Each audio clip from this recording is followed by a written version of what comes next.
안녕하세요. 소아청소년과 전문의 하정훈입니다. 맹장염이 무섭다는 것은 다들 아십니다. 오른쪽 아랫배가 아프면 맹장염을 먼저 생각하시는 분도 많습니다. 이번에는 아이들에게는 드물지만 한번 걸리면 고생할 수 있는 맹장염에 대해서 말씀을 드리겠습니다.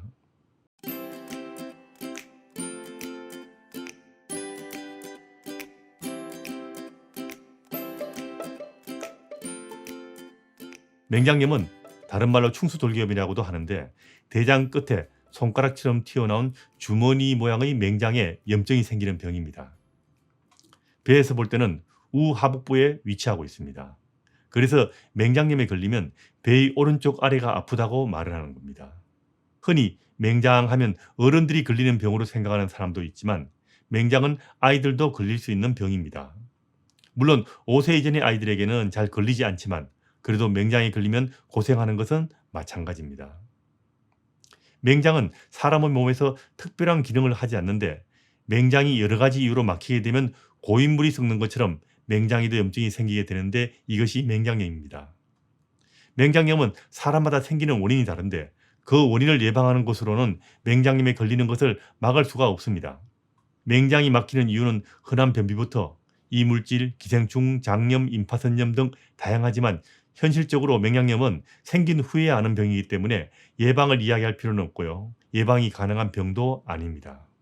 맹장염에 걸리면 배가 아픈 것이 제일 중요한 증상입니다. 좀 많이 아프게 되죠.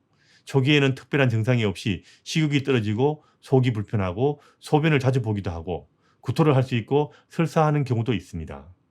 열이 나고 오한이 생기는 경우도 있고요. 하지만 맹장에서 제일 중요한 증상은 배가 아픈 겁니다.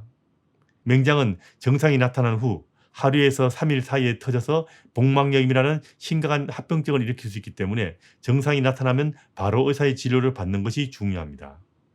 그런데 맹장염의 증상들은 다른 질환에서도 흔히 나타나고 특히 아이들의 경우는 다른 질병으로 이런 증상들이 나타나는 경우가 압도적으로 많기 때문에 부모들께서 배 아프다고 맹장을 생각하는 것은 어렵습니다. 배 아픈 것은 일반적으로 명치 부위가 아프다가 배꼽 부위를 거쳐서 우하복부가 아프게 됩니다. 처음에는 배가 가볍게 아프기 때문에 초기에 맹장염을 의심하는 것은 대부분 불가능합니다.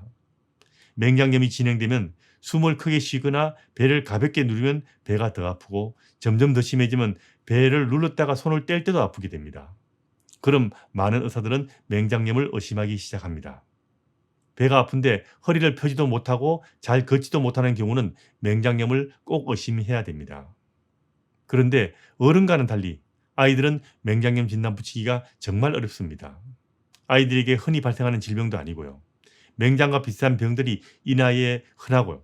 아픈 부위도 어른과 다른 경우도 많고 별로 심하지 않다가 갑자기 터지면서 심하게 아파서 터진 후에야 맹장염 진단 붙는 경우가 아이들에게는 비교적 흔합니다.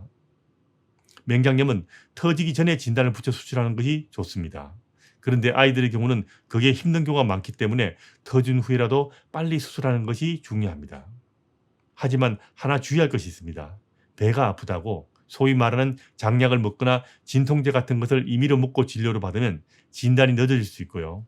맹장이 터질 때까지 모를 가능성이 있기 때문에 아이가 배가 아플 때는 소위 말하는 장약은 함부로 먹어서는 안 됩니다. 아이들이 배 아플 때는 소아청소년과 의사들은 진단이 어떻게 붙더라도 맹장염을 염두에 둡니다.